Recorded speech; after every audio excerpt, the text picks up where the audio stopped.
రాజధాని పేరుతో రైతుల దగ్గర నుంచి బలవంతంగా భూములు లాక్కోవడానికి ప్రభుత్వం కుట్రలు చేస్తోందని, ఇందులో భాగంగా గ్రామసభ నిర్వహించింది అని రైతులు మండిపడుతున్నారు.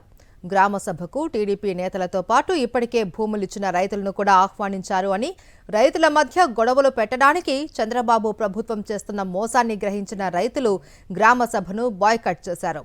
ఇప్పటికే భూములిచ్చిన రైతులు కూడా చంద్రబాబు ప్రభుత్వ తీరును తప్పుపట్టారు. ఎందుకు అన్యాయం చేస్తూ ఉన్నారని నిలదీశారు. అమరావతి నిర్మాణం పేరుతో రాజధాని గ్రామాల్లో ప్రభుత్వం చేస్తున్న అరాచకంపై రైతులు తీవ్రస్థాయిలో మండిపడుతున్నారు. భూములు ఇవ్వలేదని తమను టార్గెట్ చేశారని అధికారుల తీరుపై అన్నదాతలు ఆగ్రహిస్తున్నారు. పెనుమాక, ఉండవల్లి రైతులు తమ గ్రామాలను రాజధాని నుంచి మినహాయించాలని సిఆర్డీఏ కమిషనర్తో పాటు గుంటూరు జిల్లా కలెక్టర్కి వినతిపత్రం ఇచ్చిన సంగతి తెలిసిందే. రాజధాని కోసం ఇప్పటివరకు సమీకరించిన భూమి సరిపోతుందని, బలవంతంగా భూములను లాక్కోవడాన్ని ఆపేయాలని రైతులు చాలా కాలంగా కోరుతున్నారు. అయినా సరే చంద్రబాబు వినలేదు.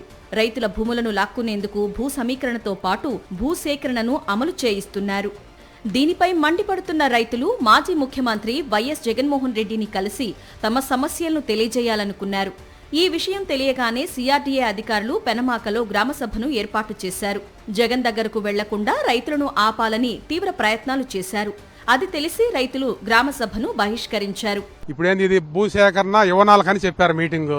ఇప్పుడు పార్టీ నాయకులు ఇచ్చిన వాళ్ళు మొత్తం కలిపినాక అది రేపు ఒక పాయింట్ ఆడంగానే గందరగోళం చేసేస్తారో, మా మాటలు ఎవరు వినరు.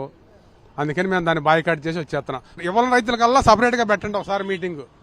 వాళ్ళకి కావాలంటే వాళ్ళకి ఒకసారి పెట్టుకోండి, మాకు టైం చెప్పండి, మేము వస్తామని చెప్తున్నాం. సిఆర్డీఏ కమిషనరు, డిప్యూటీ కలెక్టర్ గారు ఒక అవగాహన లేకుండా రైతుల్ని పిలిపించారు 9ంటికని. కలెక్టర్ గారు ఎడ మీటింగ్లో ఉండారు. వస్తారు ఉండండి అని చెప్తే వాళ్ళు మీటింగ్ ఎప్పటికి వస్తారో ఏందో, రైతుల విధానాల్లో రైతుల పనులు చేసుకునే వాళ్ళు కనుక ఈ మీటింగ్ను బాయ్కాట్ చేశారు. ఆమె అడిగితే వస్తారు ఉండండి అంటుందే కానీ ఎప్పుడు వచ్చేది కూడా సమాధానం లేదు. ఏమీ తెలియనామని తీసుకొచ్చి ఇక్కడ సిఐడిలో పెడితే అడిగిన దానికి కమిషనర్ చెప్పాలంటే ఇక్కడ ఉన్న సిఆర్డీఏ డిప్యూటీ కలెక్టర్ ఎందుకు వచ్చి ఇక్కడ ఉన్నట్టు, ఆమెకు ఎందుకు అవగాహన చేయించలేదు ఈ అధికారులు. మాది అరెకరం అండి, నాకు వచ్చేది అరెకరంలో మేము నలుగురు పంచుకోవాలి. మరి ప్లాట్ ఎట్టెత్తారంటే దానికి సమాధానం లేదు. మీరు అమ్ముకోండి, ప్లాట్ రాకపోతే అని అంటున్నారు. అమ్ముకుందామంటే పెనుమాకలో ఎక్కడ ఏమీ కేటాయించలా. అదొకటి, మేము పోయినసారే కోర్టుల చుట్టూ తిరిగి ₹1,00,000 ఖర్చు పెట్టుకున్నాము. చిన్న రైతులు అరెకరంలో నలుగురు బతకాలి. ఈ మీటింగులు పెట్టి మళ్ళా బెదిరిస్తున్నారు. అంతకుముందు నాది 5 సెంట్ అని చూపించారు రోడ్డు కింద, ఇప్పుడు అరెకరం పోతుందా మొత్తం పోతుందని చూపిస్తున్నారండి. కాకపోతే ఇవ్వనాళ్ళు ఇచ్చినాళ్ళు కూడా వచ్చి అక్కడ గొడవ పెట్టుకుంటానికి కూర్చున్నారు. ఈ గొడవ మాకెందుకు, ఇచ్చినాళ్ళు కూడా వచ్చి గొడవ పెట్టుకునేటట్టు ఉన్నారు. అమరావతి రాజధాని నగర ప్రాజెక్టు కోసం భూసేకరణ పేరుతో గ్రామసభ నిర్వహించిన అధికారులకు షాక్ ఇచ్చారు రైతులు.